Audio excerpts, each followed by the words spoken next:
السلام علیکم ورحمۃ اللہ وبرکاتہ۔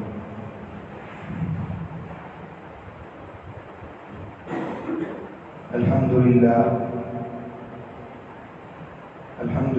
نحمده ونستعینه ونستغفره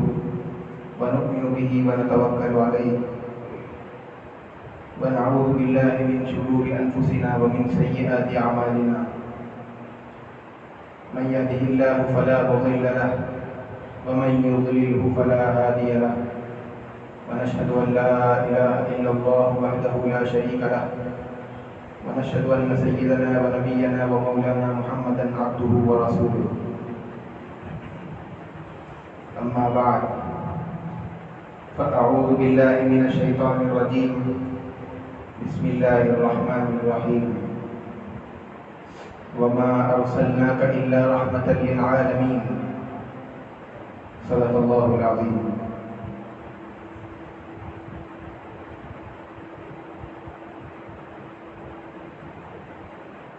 حضرات سامعین کرام،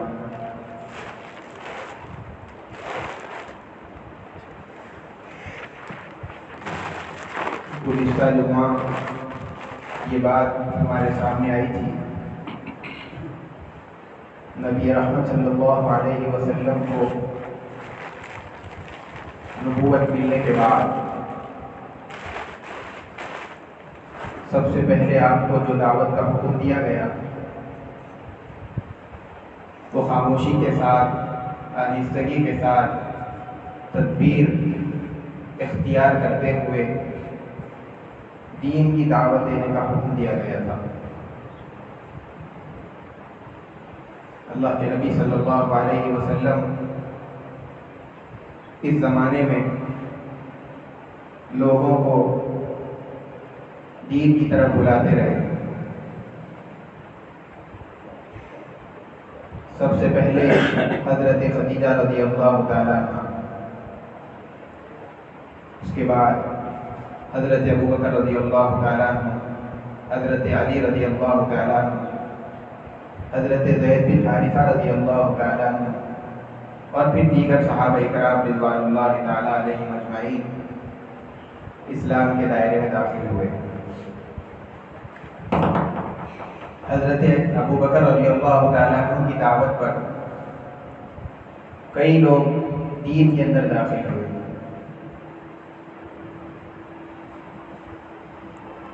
اور اس وقت میں جو کمزور سمجھے جانے والے مسلمان تھے ان کو جو تکلیفیں پہنچائی گئی اور جو ستایا گیا، اللہ کے نبی صلی اللہ علیہ وسلم پر اس زمانے میں تقریباً 40 سے زیادہ لوگوں نے اسلام قبول کیا، اور یہ اسلام قبول کرنے والے اکثر وہ لوگ تھے جو پہلے ہی سے دین حق کی تلاش کے اندر شریف النفس، عمدہ اخلاق والے لوگ تھے، جیسے کہ حضرت ابوبکر رضی اللہ تعالیٰ عنہ دین اسلام کے آنے سے پہلے بھی ان کا ایک مقام اور مرتبہ، انصاف کو جاننے والے اور رؤسائے قریش ان سے آ کر کے اہم امور کے اندر مشورہ کیا کرتے تھے۔ اسی طریقے سے حضرت عثمان بن مظعون رضی اللہ تعالیٰ عنہ اسلام لانے سے پہلے ہی زمانے جاہلیت ہی کے اندر انہوں نے شراب پینا چھوڑ دیا، اس سے توبہ کر لی۔ بعض وہ لوگ بھی تھے جنہوں نے زمانے جاہلیت ہی کے اندر بت پرستی کو ترک کر دیا، اور وہ لوگ یہ کہتے تھے کہ ہم دین ابراہیمی پر قائم ہیں، ان کو اس اجمالی اعتقاد کے علاوہ وہ دین کے متعلق کوئی چیز نہیں جانتے تھے، اور وہ لوگ دین حق کی تلاش کے اندر ہمیشہ سرگردہ رہتے تھے۔ نبی رحمت صلی اللہ علیہ وسلم پر جو لوگ اس زمانے میں، ابتدائی زمانے میں اسلام لائے، ان میں ایک چیز عمومی طور پر پائی جاتی تھی، یعنی تمام کے اندر وہ چیز پائی جاتی تھی، وہ لوگوں کے پاس قریش کا کوئی عہدے منصبی نہیں تھا، بڑے عہدے والے نہیں تھے، جیسے کہ حضرت عمار بن یاسر رضی اللہ تعالیٰ عنہ، حضرت صہیب رضی اللہ تعالیٰ عنہ، اور اسی جیسے لوگ جن کا مالداروں کی رئیسوں کی صفوں میں کوئی ان کی جگہ نہیں تھی۔ کفار کے پاس ان کا افلاس، ان کا فقر ہی ان کی ذلت کا سبب تھا۔ یہی وجہ تھی کہ سب سے پہلے اسلام ان لوگوں کے ہاتھ آیا، کیونکہ ان کے دل مال اور دولت کی محبت سے پاک، اور ان کو کوئی خوف نہیں تھا کہ اگر ہم اسلام قبول کریں گے تو ہم سے فلاں عہدہ چھن جائے گا، فلاں مرتبہ ہم سے چھوٹ جائے گا۔ ان کو یہ بھی خوف نہیں تھا، اور تکبر اور غرور نے اسلام قبول کرنے سے ان کا راستہ نہیں روکا۔ جب ان کا دل تمام طرح کی زنگوں سے پاک تھا، اسلام کی منور شعائیں ان کے دل پر جیسے ہی پڑی اس نے اثر دکھا دیا، اور انہوں نے اسلام قبول کر لیا۔ انبیاء علیہ السلام کے جو متبعین ہوئے ہیں، صرف حضور پاک صلی اللہ علیہ وسلم ہی نہیں بلکہ اس سے پہلے جتنے انبیاء ہوئے ان تمام پر ابتداءً اولاً ایمان لانے والے لوگ کمزور ہی ہوا کرتے تھے، اور پھر جو قوم کے معزز لوگ، قوم کے جو طاقتور لوگ ہوتے تھے، ان کمزوروں کو ستاتے تھے۔ لیکن اللہ تبارک و تعالیٰ نے ہر بار بتلایا کہ انہی کمزوروں کے ذریعے سے دین کو بلندی حاصل ہوئی ہے، انہی لوگوں کے ذریعے سے اللہ کا نام عالم کے اندر بلند ہوا ہے، اللہ کے دین کا جھنڈا بلند ہوا ہے۔ اسی طریقے سے اللہ تبارک و تعالیٰ نے نبی رحمت صلی اللہ علیہ وسلم کی مدد بھی ایسے ہی کمزور لوگوں کے ذریعے سے کر کے بتائی۔ اللہ کے نبی صلی اللہ علیہ وسلم کا یہ مخفی اور آہستگی کے ساتھ بغیر شور شرابہ کیے کہ علی اعلان جب تک حکم نہیں آیا تھا، اللہ کے نبی صلی اللہ علیہ وسلم دعوت دیتے رہے چپکے چپکے۔ جب آپ کو علی اعلان دعوت دینے کا حکم آیا، اللہ کے نبی صلی اللہ علیہ وسلم صفا پہاڑی پر چڑھے، وہاں پر چڑھ کر کے قریش کو آواز لگائی، سارا قریش جمع ہو گیا، آپ نے ان کو بتلا دیا، اللہ کی طرف بلایا، دین حق کا تعارف کرایا اور اپنے نبی ہونے کو بتلایا۔ قریش یہ بات سن کر کے زیادہ غضبناک نہیں ہوئے تھے، لیکن اس وقت نبی رحمت صلی اللہ علیہ وسلم نے ان کے بتوں کی برائی بیان کی، ان کے باطل ہونے کو بتلایا، ان کے آبا و اجداد کے گمراہ ہونے کو بتلایا اور ان کو احمق ٹھہرایا، تو وہ لوگ آپ کی مخالفت پر اتر آئے۔ نبی رحمت صلی اللہ علیہ وسلم کا یہ دعوت کا علی اعلان سفر چلتا رہا۔ اللہ کے نبی صلی اللہ علیہ وسلم نے سب سے پہلے اپنے خاندان کے سامنے دین کو پیش کرنے کے لیے ایک دعوت کا انتظام کیا۔ حضرت علی رضی اللہ تعالیٰ عنہ سے کہا کہ کھانا تیار کرو، دعوت کا انتظام کرو، میں خاندان عبد المطلب کو مدعو کرنا چاہتا ہوں۔ اس کے اندر حضرت عباس، ابو جہل، حضرت حمزہ، یہ سارے خاندان کے بڑے اور معزز لوگ دعوت کے اندر آئے۔ جب کھانے سے فارغ ہوئے، نبی رحمت صلی اللہ علیہ وسلم کھڑے ہو کر کے ان سے کہنے لگے کہ میں ایسی چیز لے کر آیا ہوں جو تمہارے لیے دین اور دنیا دونوں میں کفیل ہو جائے۔ اس بار گرا کے اٹھانے کے اندر کون میرا ساتھ دے گا؟ مجلس پر سناٹا چھایا ہوا تھا، کوئی آواز کسی جگہ سے نہیں۔ دفعتاً حضرت علی رضی اللہ تعالیٰ عنہ کھڑے ہوئے اور انہوں نے کہا کہ گو میرے آنکھوں کے اندر آشوں کے چشم ہیں، اور گو میری ٹانگیں پتلی ہیں، اور گو میں تمام مجلس کے اندر سب سے چھوٹی عمر والا ہوں، لیکن پھر بھی میں آپ کا ساتھ دوں گا۔ قریش کے لیے حیران کن بات تھی کہ دو لوگ مل کر کے سارے دنیا کا فیصلہ، اس کی قسمت کا فیصلہ کر رہے ہیں۔ قریش ہنس پڑے، لیکن جیسے جیسے دن آگے چلتے گئے، زمانہ بدلتے گیا، ان لوگوں نے اپنی آنکھوں سے دیکھا کہ جن کا ہم نے مذاق اڑایا تھا انہوں نے سارے عالم پر فتح کیا۔ اللہ تعالیٰ نے بتلا دیا۔ اللہ کے نبی صلی اللہ علیہ وسلم تمام مشکلات کو، لوگ آپ کو ہنستے، ہر طرح کی تکلیف پہنچاتے، سب چیزوں کو برداشت کر لیا۔ اللہ کے نبی صلی اللہ علیہ وسلم حرم شریف کے اندر پہنچے، وہاں پہنچ کر کے آپ نے توحید کا اعلان کیا اور ندا لگائی، اللہ کی طرف بلایا۔ قریش کے نزدیک یہ حرم کی سب سے بڑی توہین سمجھی جاتی تھی اللہ کے نبی صلی اللہ علیہ وسلم پر چاروں طرف سے ٹوٹ پڑے، ایک ہنگامہ برپا ہو گیا۔ حضرت حارث بن ابی حالہ جو کہ حضرت خدیجہ رضی اللہ تعالیٰ عنہ کے پہلے شوہر کے بیٹے تھے، آپ کے ربیب، جب ان کو معلوم ہوا کہ نبی رحمت صلی اللہ علیہ وسلم پر قریش نے حملہ کیا، بچانے کے لیے مکہ پہنچ گئے، لیکن وہ بچانے کے لیے جب بیچ میں پہنچے ہیں تو ان پر بھی چاروں طرف سے تلواریں چل گئی، وہ شہید ہو گئے۔ اسلام کی راہ کے اندر سب سے پہلا خون انہی کا بہا ہے، اور انہی کے خون کے ذریعے سے زمین رنگین ہوئی۔ الغرض اللہ کے نبی صلی اللہ علیہ وسلم نے اس کو بھی برداشت کر لیا۔ قریش پہلے ہی خانہ جنگوں کی وجہ سے، آپس کی لڑائی کی وجہ سے بہت ہی تباہ و برباد ہو گیا تھا۔ وہ لوگ مزید لڑائی کو نہیں چاہتے تھے، کسی سے جنگ کرنا نہیں چاہتے تھے۔ جو قریش کے سمجھدار لوگ اور کچھ سمجھ بوجھ رکھنے والے عقل مند لوگ تھے، ان لوگوں نے سوچا کہ جنگ سے کوئی مسئلہ حل ہونے والا نہیں ہے، بات چیت کرنے کے ذریعے سے، صلح کرنے کے ذریعے سے معاملے کو طے کر لینا بہتر ہے۔ چنانچہ چند لوگوں کی ایک کمیٹی تشکیل دی گئی۔ وہ لوگ مل کر کے حضرت ابو طالب کے پاس، جو کہ آپ کے چچا تھے، آپ کی پرورش کرتے تھے، ان کے پاس آئے، آ کر کے ان سے آپ صلی اللہ علیہ وسلم کی شکایت کی۔ نبی رحمت صلی اللہ علیہ وسلم کے چچا نے ان کو نرمی کے ساتھ سمجھایا اور واپس بھیج دیا۔ نبی رحمت صلی اللہ علیہ وسلم کا کام چلتا رہا، ان لوگوں سے دیکھا نہ گیا۔ پھر وہ لوگ واپس آئے اور پھر شکایت کی اور کہا کہ آپ کا بھتیجا ہمارے پتوں کو برا بھلا کہتا ہے اور ہم کو احمق ٹھہراتا ہے، ہمارے آبا و اجداد کو گمراہ بتلاتا ہے۔ یا تو آپ راستے سے ہٹ جائیے کہ ہم اس سے نمٹ لیں، یا پھر آپ بھی میدان کے اندر آ جائیے، ہم دونوں میں سے ایک کا فیصلہ ہو جائے۔ جب ابو طالب نے دیکھا کہ قریش کا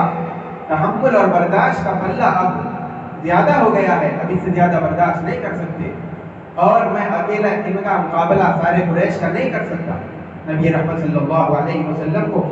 بلا کر کے کہہ دیا کہ اے بھتیجے، مجھ پر اتنا بوجھ مت ڈالو کہ میں برداشت نہ کر سکوں۔ نبی رحمت صلی اللہ علیہ وسلم کو اگر کسی کی پشت پناہی حاصل تھی تو آپ کے چچا، اس کے علاوہ آپ کا کوئی نہیں تھا۔ جب آپ نے دیکھا کہ اپنے چچا کے بھی پیر، آپ کی ہمت ٹوٹ رہی ہے،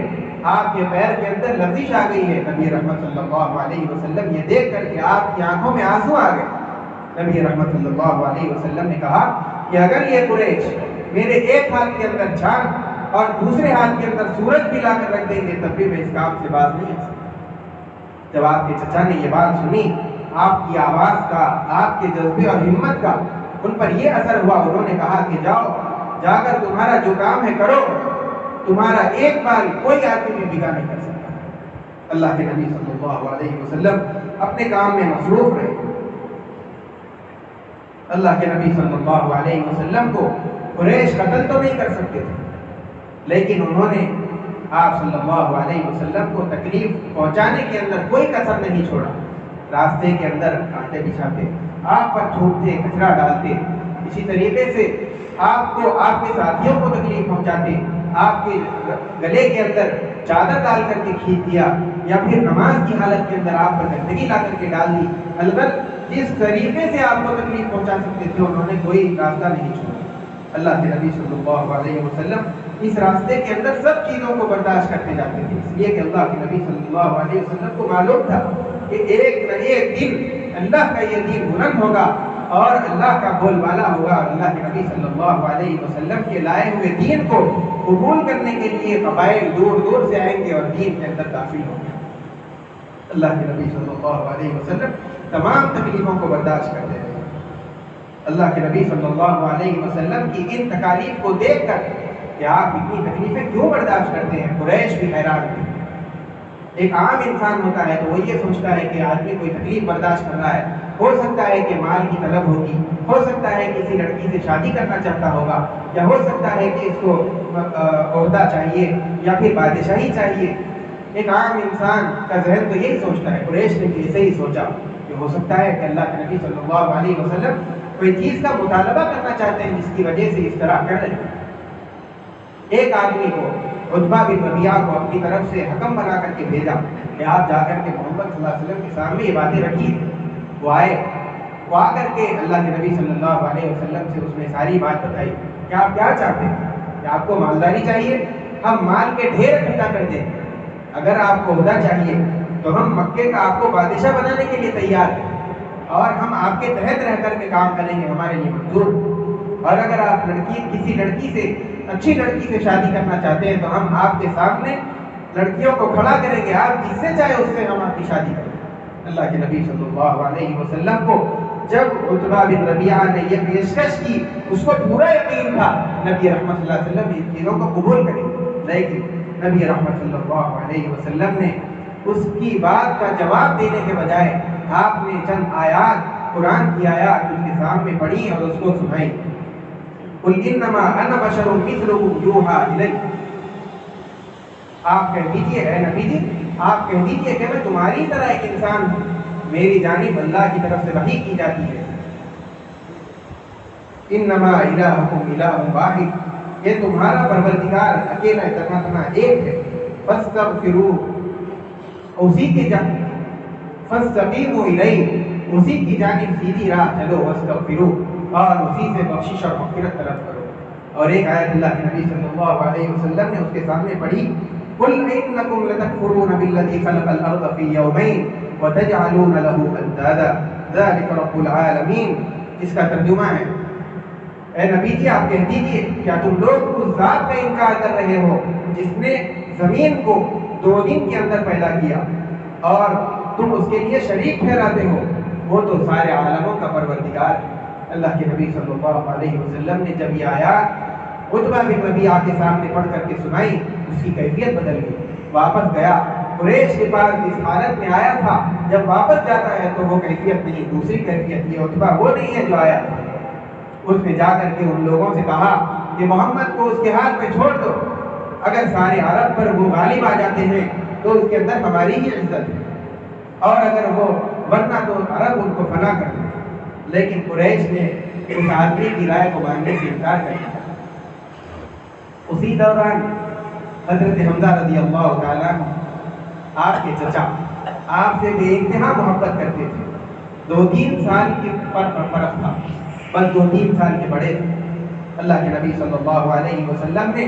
حضرت سویبہ سے دودھ پیا تھا، انہوں نے بھی حضرت سویبہ سے دودھ پیا تھا، اس اعتبار سے وہ بھائی بھی ہوئے۔ اللہ کے نبی صلی اللہ علیہ وسلم پر ابھی تک اسلام تو نہیں لائے تھے، لیکن اللہ کے نبی صلی اللہ علیہ وسلم کی ہر ادا کو، ہر عمل کو محبت کی نگاہ سے دیکھتے تھے۔ ان کا شوق تھا شکار کا، دن میں سویرے نکل جاتے، دن تمام شکار کرتے، جب واپس لوٹتے تو سب سے پہلے حرم جاتے، وہاں جا کر کے طواف کرتے، اور پھر سرداروں کی جو چھوٹی چھوٹی مجلسیں اور ان کے جو بیٹھکیں ہوتی تھی اس کے اندر ان کے سرداروں سے دوستانہ تعلق ہم تمام سے ملتے، اگر دل کرتا تو کسی مجلس کے اندر کسی کے ساتھ بیٹھ بھی کرتے، الغرض ان کا یارانہ تعلق تھا۔ ایک دن اللہ کے نبی صلی اللہ علیہ وسلم کے ساتھ جو بدتمیزی جو قریش کیا کرتے تھے وہ تو بیگانوں سے بھی دیکھی نہیں جاتی۔ ابو جہل نے ایک دن اللہ کے نبی صلی اللہ علیہ وسلم کے ساتھ بڑی بدتمیزی کی، روبرو بہت برا بھلا کہا۔ ایک کنیز نے دیکھ لیا، حضرت حمزہ رضی اللہ تعالیٰ عنہ جب شکار سے واپس آئے، اس کنیز نے سارا واقعہ بتلا دیا کہ ابو جہل نے تمہارے بھتیجے کے ساتھ ایسا ایسا معاملہ کیا۔ حضرت حمزہ برہم ہوئے، بہت غصہ ہوئے، سیدھی اپنی تلوار لی، اپنی کمان لیے اور حرم پہ پہنچے۔ پہنچ کر کے ابو جہل کے پاس جا کر کے بتلا دیا کہ سن لو کہ میں مسلمان ہو گیا۔ یہ کہہ کر گھر اپنے واپس آ گئے۔ واپس آنے کے بعد سوچنے لگے، تردد میں پڑ گئے کہ میں نے اپنے اسلام تو ظاہر کر دیا، لیکن کیا یہ بات صحیح ہے کہ میں اپنے آبا و اجداد کے دین کو دفاتر چھوڑ دوں؟ سارا دن غور و فکر کرنے کے بعد اس نتیجے پر پہنچے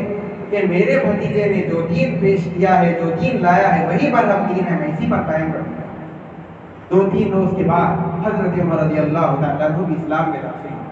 حضرت عمر رضی اللہ تعالیٰ عنہ کی عمر 27 سال کی تھی اس وقت نبی رحمت صلی اللہ علیہ وسلم کی بعثت ہوئی۔ اللہ کے نبی صلی اللہ علیہ وسلم پر جو اسلام قبول کرتے ان کے دشمن ہو جاتے تھے، اپنے خاندان کے اندر جو اسلام لاتا اس کے دشمن بن جاتے، اس کو حد الامکان تکلیف پہنچانے کی کوشش کرتے۔ آپ کے قبیلے کی ایک باندی تھی، اس کو اس حد تک مارتے تھے، بے تحاشا مارتے تھے، جب تھک جاتے تو رکتے اور کہتے کہ میں تھوڑی دیر سانس لے لوں پھر ماروں۔ اتنا مارا کرتے تھے، جن جن پر بھی ان کا قابو چلتا تھا سب کو تکلیف پہنچایا کرتے تھے۔ حضرت عمر رضی اللہ تعالیٰ عنہ جب دیکھا کہ یہ لوگ میں جتنا ماروں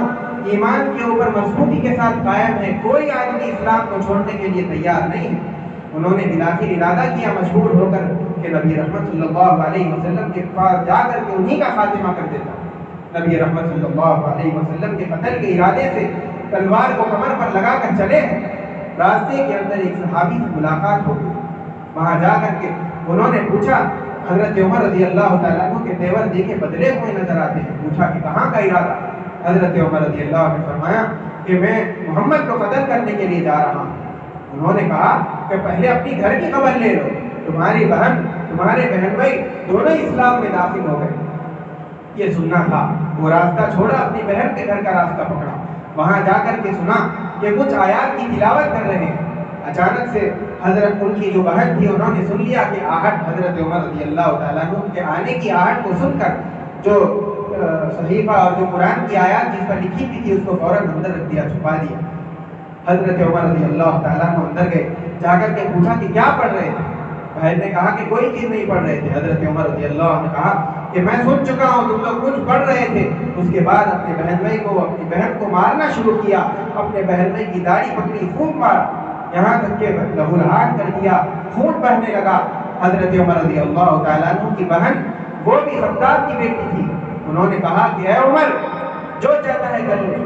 ہم دین کو چھوڑنے والے نہیں ہیں، یہی ہم دین۔ یہ بات حضرت عمر رضی اللہ تعالیٰ عنہ پر کچھ اس طریقے سے اثر کر گئی، ان کا دل نرم ہو گیا۔ پھر اپنی بہن کو خون کے اندر لہولہان دیکھ کر کے وہ پگھل گئے۔ کہا کہ بتلاؤ وہ کیا پڑھ رہے تھے؟ انہوں نے کہا کہ پہلے غسل کر کے آؤ، اس کے بعد بتلائیں گے۔ حضرت عمر رضی اللہ تعالیٰ عنہ گئے، جا کر کے غسل کر کے واپس آئے، اس کے بعد وہ آیات بتلائی، پڑھ کر کے ان کا دل نرم ہو گیا، ایمان لانے کے لیے تیار ہو گئے۔ فرمایا کہ جو صحابی آیات اور وہ پڑھانے کے لیے آئے تھے اندر سے نکلے اور کہا، اللہ کے نبی صلی اللہ علیہ وسلم نے ابو جہل اور عمر میں سے کے واسطے دعا کی تھی کہ اے اللہ تو ان دونوں میں سے جس کو چاہتا ہے قبول کر لے اور ان کے ذریعے سے اسلام کو سربلندی عطا فرما۔ اللہ کے نبی صلی اللہ علیہ وسلم کی دعا تمہارے اپنے قبول ہوئی۔ اس کے بعد لے کر کے نبی رحمت صلی اللہ علیہ وسلم کی مجلس میں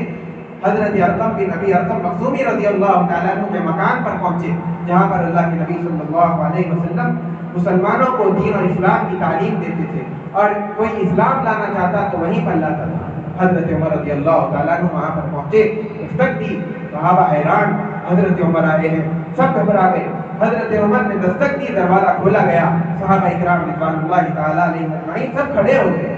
اللہ کے نبی صلی اللہ علیہ وسلم نے فرمایا عالم۔ حضرت حمزہ رضی اللہ تعالیٰ عنہ بھی کھڑے ہوئے، انہوں نے کہا کہ اگر نیک ارادے سے آیا ہے تو ٹھیک ہے، ورنہ اسی کی تلوار سے اس کی گردن اڑا دو۔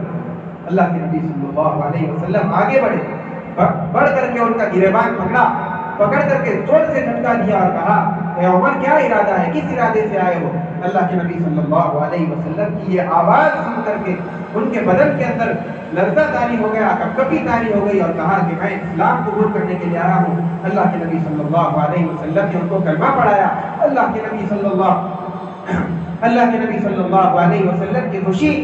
اس حد کو تھی، اللہ کے نبی صلی اللہ علیہ وسلم نے ان کے ایمان لانے کی خوشی کے اندر زور سے تکبیر بلند کی، اللہ اکبر۔ اسی طریقے سے صحابہ اکرام نے جب یہ خوشی سنی کہ حضرت عمر اسلام کے اندر داخل ہو رہے ہیں، تمام صحابہ مل کر کے زور سے کہنے لگے اللہ اکبر، جس کی وجہ سے ساری پہاڑیاں جو مکے کے اطراف تھی وہ تکبیر سے گونج اٹھی۔ اس طریقے سے اللہ کے نبی صلی اللہ علیہ وسلم نے جب ان کو اسلام کے اندر داخل کیا، حضرت عمر رضی اللہ تعالیٰ عنہ کے اسلام لانے کے بعد میں اسلام کا ایک نیا دور شروع ہوا۔ اب تک کے مسلمان اپنی عبادات کو چھپ کے کہیں گھاٹی کے اندر گھر میں پڑھا کرتے تھے، لیکن اب حضرت عمر رضی اللہ تعالیٰ عنہ جو کہ مکے کے ایک بہت بڑے اور ہمت والے آدمی سمجھے جاتے تھے، جب وہ اسلام کے اندر داخل ہو گئے ہیں، اولاً تو قریش نے مخالفت کی، لیکن جب یہ صحابہ حضرت عمر رضی اللہ تعالیٰ عنہ کے ساتھ ڈٹے رہے تو انہوں نے بھی نرمی اختیار کر لی۔ حضرت عمر رضی اللہ تعالیٰ عنہ کے اسلام لانے کے بعد میں نمازیں حرم میں کعبۃ اللہ کے پاس ادا کی جانے لگی۔ اس کے بعد مسلمانوں کے اوپر جو تکلیفیں آئی، جو پہاڑ توڑے گئے، اور پھر طائف کا سفر ایک امید لے کر کے کہ یہاں کے لوگ تو اسلام قبول نہیں کر رہے، ہو سکتا ہے وہاں کے جو بڑے لوگ رؤسا اور سردار ہیں وہ اسلام قبول کر لیں گے تو اسلام کو اس کے ذریعے سے تقویت ملے گی، یہ امید لے کر نبی رحمت صلی اللہ علیہ وسلم کا وہاں پر جانا اور پھر وہاں سے بھی مایوس لوٹ آنا، اور اس سفر کے اندر اللہ کے نبی صلی اللہ علیہ وسلم کو جو تکالیف پہنچائی گئی، انشاءاللہ اس کا تفصیلی ذکر آئندہ جمعہ کے اندر کیا جائے گا۔ وآخر دعوانا الحمدللہ رب العالمین۔ جو حضرات سنت نے پڑھے سنت